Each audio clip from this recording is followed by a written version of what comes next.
July 27. Judges 10. Acts 24. Jeremiah 23. Mark 9. Much of Jeremiah chapter 23 is a denunciation of the shepherds destroying and scattering the sheep of God's pasture. Verse 1. Compare chapter 10 and the meditation for July 14.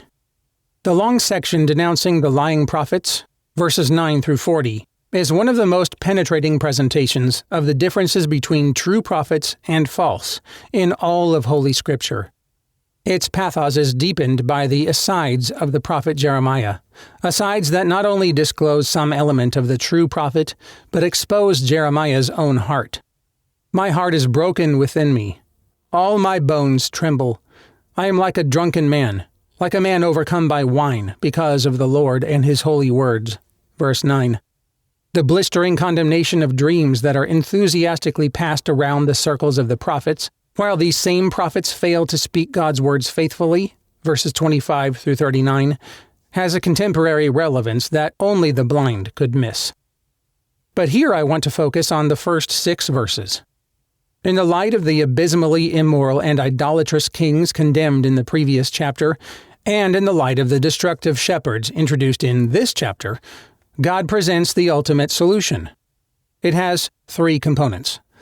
1. God will destroy the destructive shepherds. Verse 2.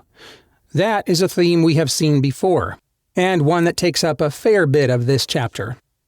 2. More importantly, God himself will gather the remnant of the flock from where they have been scattered, and he will bring them back to their pasture. I will place shepherds over them who will tend them, and they will no longer be afraid or terrified, nor will any be missing. Verse 4, the Lord declares. In other words, the promise of an end to the exile and a return of the remnant is now cast in the categories of a scattered flock, being returned to its pasture. But there is also an element of expectation that transcends the historical end of the exile. The Lord himself will provide a quality of pastors, in other words, shepherds, who will transcend what the people have experienced in the past. 3. In particular, God will raise up to David a righteous branch. Verse 5. The Davidic line will be little more than a stump, but a new branch will grow out of it. A king who will reign wisely and do what is just and right in the land. Verse 5. His days will bring safety and salvation for the covenant people of God. This is the name by which he will be called, the Lord our righteousness. Verse 6. Just so, for by him God will be both just and the one who justifies the ungodly, vindicating them by the life and death of the branch from David's line. Romans chapter 3, verses 20 through 26.